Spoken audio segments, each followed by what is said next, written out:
Yellowstone, America's first national park, is marking 150th anniversary, celebrating achievements, dealing with climate challenges, and fixing the historical narrative by bringing in Native American voices.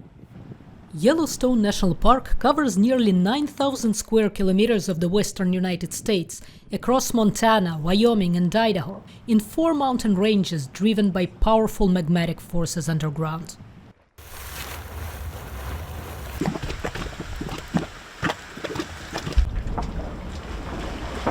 There are over 10,000 geothermal features, including hot springs, gurgling mud pots, steam vents, and half of the world's active geysers, including the most famous, Old Faithful. About 20 times a day, these fountains of boiling water erupt, reaching as high as 50 meters. It is the center of the park's tourism, an American landmark that draws more than 4 million visitors a year. We literally just arrived and saw Old Faithful erupt, which was pretty nice welcome.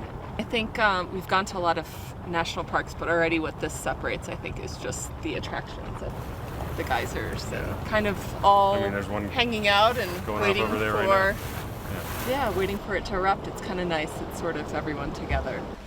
I don't think anybody ever gets tired of the view. I think Yellowstone's an incredible global icon. 70% of the visitors that come here are first-time visitors every year. And so a lot of people are seeing this for the first time in their lives. But even for those that come back time and time again, or for those of us that are lucky enough to live here and work here, never gets old. For the first-time visitors of Yellowstone, probably the most mind-boggling fact is to realize that they stand on top of a huge active volcano. Yeah, and I figure it only explodes like every 600,000 years, so we're probably not going to hit that one day, 1 week, so yeah, I don't really worry about it. But you think about it, it's nice to think like, wow, we're in this crazy area, that you normally wouldn't be in something like that. The Park Service monitors volcanic activity along with the U.S. Geologic Survey and the universities of Utah and Montana. Yellowstone Volcano Observatory scientist in charge Michael Polland says there is little chance of a surprise eruption across a volcanic system of more than 3,000 square kilometers. You can imagine it's like a car that hasn't been started in a really long time. So in order to get Yellowstone to a point where it can erupt in a really big way, big explosive event, you'd have to melt a lot of that cooling magma chamber beneath the surface. And in order to do that, you would see all kinds of input of heat. There'd be changes in gas emissions, lots of seismicity, lots of changes in how the ground deforms in ways that we've never seen before. This is the rim of Yellowstone volcano caldera. It was likely formed 640,000 years ago during the previous eruption of the supervolcano, though not all geologists like this term. I'm not a fan of the term supervolcano. This is something that was sort of made up and used in some documentaries and docudrama movies. I think it's misleading because a lot of people will say, well, if Yellowstone is a supervolcano, it only has these huge explosions. And that ignores the fact that we know from the geologic record that the most likely form of eruption from Yellowstone is a lava flow, not a big explosion. Inside the park's volcanic system, brightly colored organisms called thermophiles thrive in extreme conditions. We're looking at temperatures in the 90 to 70 degrees Celsius range. Far too hot for most life forms, even the well-adapted heat-loving organisms that make these hot springs home to survive. As we move closer to the edges, we near temperatures closer to the 60-degree range. And as we start seeing the transition from browns to greens, we're looking at temperatures in the much more habitable 30 to 35-degree range. For microbiologists, Yellowstone is an immense living lab. What we know about the human genome, the genome of animals, is reliant entirely on a chemical made by that little yellow streak in that runoff channel. As we look towards the future, Yellowstone's thermophile communities are helping us look at so many possibilities in the field of medicine. In the bright blue springs of Yellowstone, with temperatures too extreme for most life forms to survive, there are archaea and viruses, so alien that our immune system can't quite recognize them as a threat. Research on organisms thriving in hot acidic water may provide answers about how early organisms on Earth survived without oxygen. The earliest days of life on Earth, when the Earth was volcanic, when the oceans were still young, when they were still hot, we probably saw bacteria like these we see in Yellowstone today. In fact, the first life on Earth, the first source of oxygen for our atmosphere, probably came from photosynthesizing bacteria living in scarce and scant runoff channels from hot springs on the ancient Earth. Archaeologists say humans have been hunting and gathering in Yellowstone for at least 11,000 years. This continent was set aside for our people. And if you really think about it, you know, from the North Pole to the South Pole on this continent, there are nothing but Indian people. And we've been placed here, you know, by our Maker. And Yellowstone is part of that. Velda Racehorse is a member of the Shoshone-Bannock tribes that lived in the area until the US military arrived to secure the park's borders at the end of the 19th century. The army stayed in Yellowstone for more than 30 years, based in a compound at Mammoth Springs that now houses Park Service Administration. You know, we have a government-to-government relationship with 27 tribal entities. You know, these all are tribes that have identified that they have a real connection to Yellowstone, and for a variety of reasons, and many reasons for every tribe. This is a rich heritage with tribal experiences in Yellowstone. You know, they'll battle outside of these boundaries.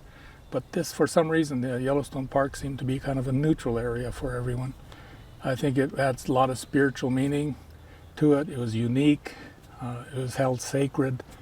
Of course, we hold all land sacred, but this is kind of unique. Special place that was given to us by the Creator. Our people adapted to whatever happened to them. And that's why we're still here today, because we adapted. And even though we were forcefully removed, we all adapted to what was happening. And we moved further away from what was happening. When Yellowstone was designated a national park, the Native American tribes were chased out. The history of the park focused on the white people exploration. Now, for the first time in 150 years, teepees were erected in the park, and the first people of the land are telling their own stories. We actually have three mothers. Our mothers are Mother Earth, our biological mother, and then the lodge, because the lodge protects us, keeps us warm, keeps us cool. It's a place where we abide with family, that kind of thing. And so when we put it up, the meaning of the lodge is pretty dynamic. Anniversary celebrations include Native American cultural events and public gatherings with tribal leaders. Shoshone-Bannock elder Winona Tindor said coming to Yellowstone was a hard decision. My grandma told me not to come here. She told me not to be speaking about these things because it's a bad memory for her. When she got herded from her homeland that way, then it's very emotional, you know, because this was her homeland. And she was told to leave and never come back. And she never did come back.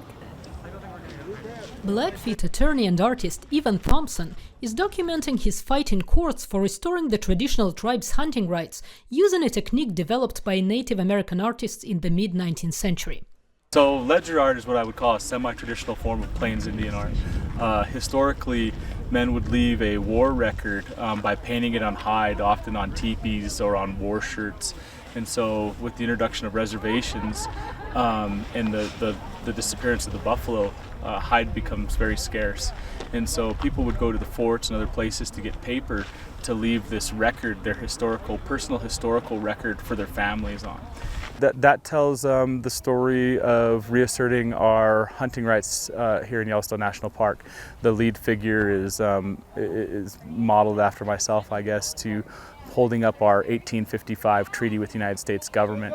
And then the four singers behind there are supporting that event. And then on the bottom of the piece are some pictographic figures holding rifles, and they represent the Blackfeet people that came in after we reasserted that right, and they're hunting the buffalo in the image.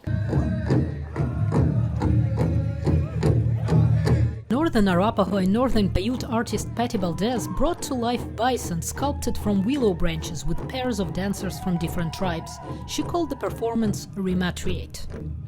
The ladies I have with me are all moms, and in some way we're all connected to each other. Daughters, not all of us are moms, but I feel it inside we each have that in us.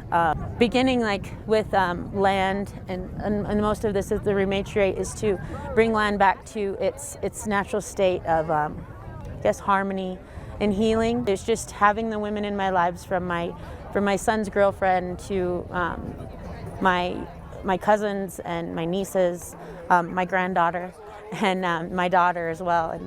And the drummers, there's my husband and my dad, and the people I pray with at home in our ceremonies in Sundance. My little brother, it's just everyone that I felt truly connected to. And for a lot of years I didn't know how to feel, because it's kind of either a tourist or a museum where I can't touch anything. And it's really important that my peers, the people that are from this land, walk on it with confidence and take up the space that they should in a way that they're proud of.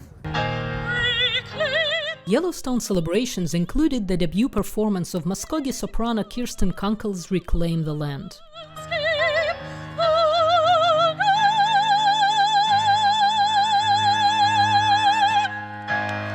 It's about the struggles of Native American people and trying to get over them and move forward. It's about Yellowstone specifically, the beauty of the land and how we have, as people, once inhabited these lands, and now we are at the point now we want to be recognized and share this land with all of the beauty of nature that surrounds it.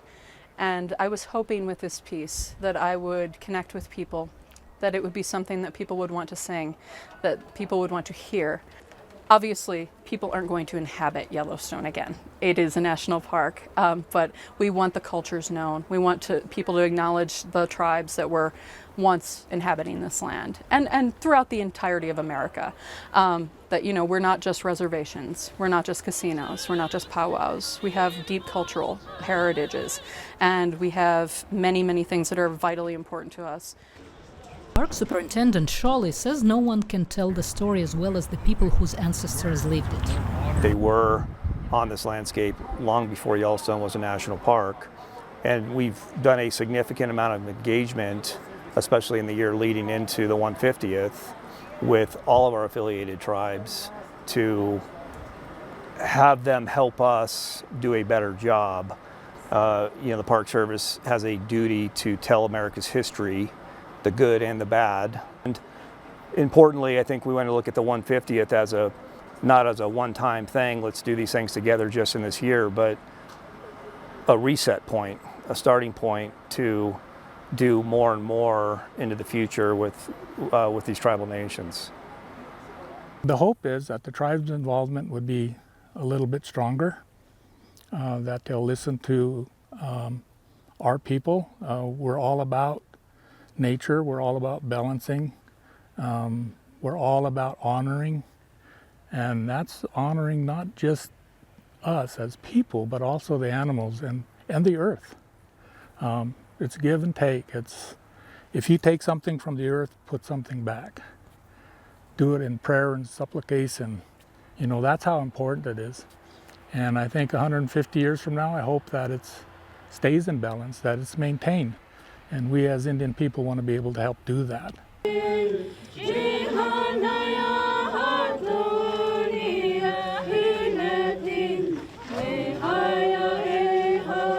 Maintaining that balance is a centerpiece of cooperation between the Park Service and Native Americans in Yellowstone, where there were too few rangers at its start to protect geothermal features. Oh, people would wade in the hot springs. West Thumb Geyser Basin over on the lake, it was really popular to catch a fish and stand on the cone of the geyser and cook it on the line in the hot spring. Periodically we clean out some of our thermal features like our hot springs, and there'll be tires in there. I mean, weird things. As now we have a system of boardwalks that protect people as well as protecting the resource, so that people don't accidentally fall in, and also don't leave their footprints all over this landscape that takes, thousands of years to develop. Once something is broken at a hot spring or a geyser, that's fragile material, and those footprints will be there for forever. So in some cases. With boiling pools of acid and wolves and grizzly bears roaming free, Yellowstone is no amusement park. It's a team effort here for us to manage the interface between visitors and wildlife, and that's something that we've got a responsibility for, but it's also something that visitors have an individual responsibility to understand what this place is, how wild these animals are. Wildlife conservation improved with more rangers and an end to most poaching. Animal populations fluctuated naturally until a change in US government policy in the 1920s eliminated nearly all the park's predators. So we killed every wolf, reduced the number of grizzlies substantially, killed all the mountain lions. 50 years ago we were feeding grizzly bears out of garbage dumps so visitors could see them. So we've slowly put the pieces back together of this ecosystem.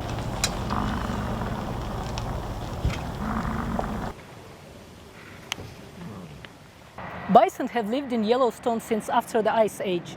At the beginning of the 20th century, due to overhunting, there were only about 24 bison left in wilderness in Yellowstone.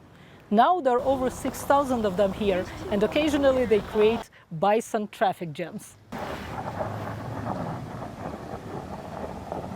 Yellowstone's, it's a bucket list trip for people. And it's not the public's fault that the Park Service 30 or 40 or 50 years ago didn't build shoulders on the roads. And so when you see pictures of traffic jams, and you see people, 70% of which are here for the first time, seeing their first bison in the wild or seeing a grizzly, that's why they came.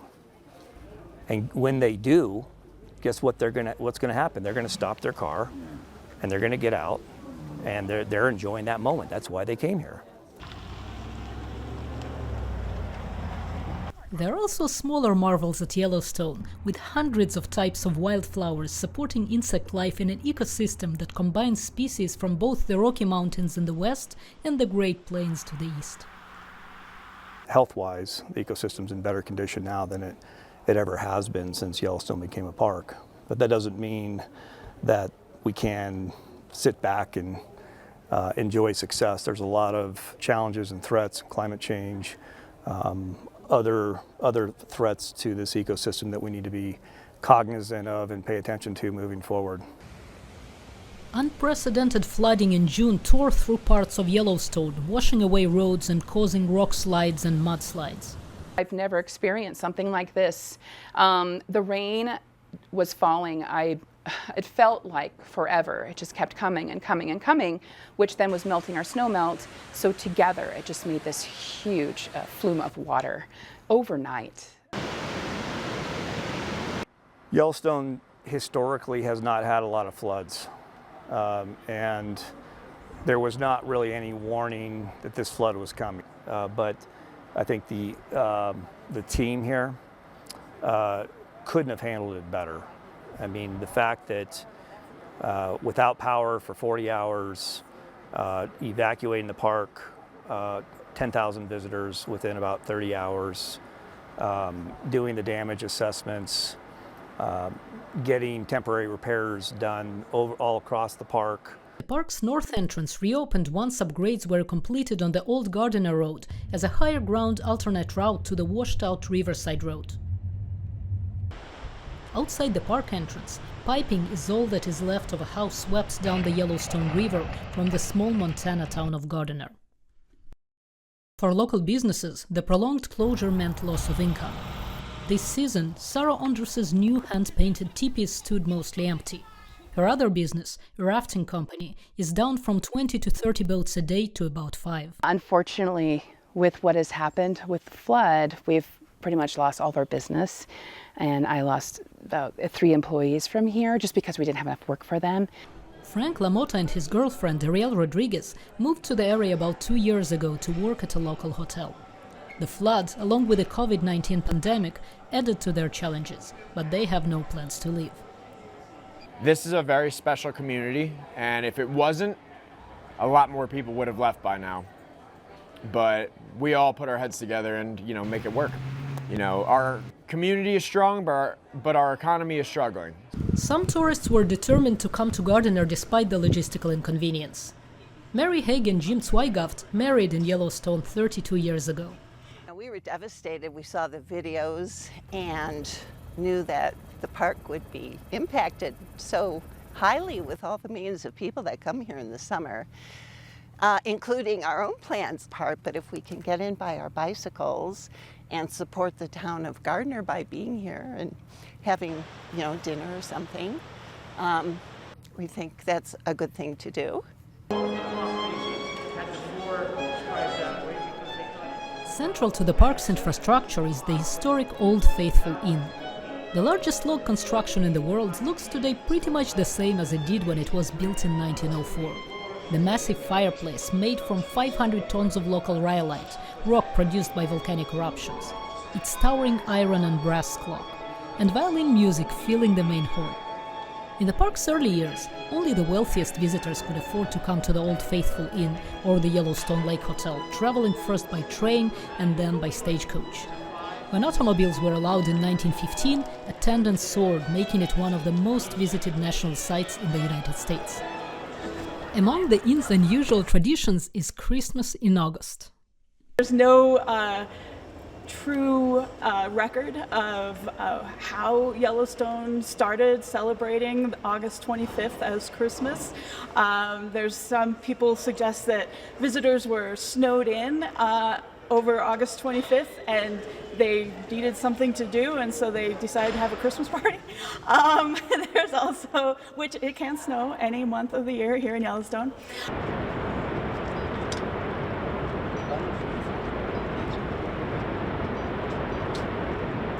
It's the scale of Yellowstone's natural beauty that helped convince US lawmakers to fund the park 150 years ago. But they hadn't seen it in person. They were persuaded by accounts of early expeditions and by the images of photographer William Henry Jackson and painter Thomas Moran. This scenery is still seen in the park. But what about in another 150 years? Wow, 150 years from now in Yellowstone. I think it will be different. I think perhaps the way the park is managed will be different. Certainly we can see over time the way the park has been managed has changed. For example, in the way the park responds to wildfires. The way climate is changing will certainly also have an impact. That's one thing I really wonder about. We know from looking at the past record of, say, Old Faithful, that during prolonged periods of drought, some geysers don't erupt that much. And you imagine that Old Faithful, iconic Yellowstone feature, goes quiet. We got a long way to go in relationship to a thorough understanding of how climate change impacts different species. Can those species adapt or not? What types of actions can we take if we need to assist in adaptation? Which critical resources are most vulnerable to future events? How do we protect those? Central to its future, says Shawley, is responding more proactively to the impacts of climate change across the Yellowstone ecosystems.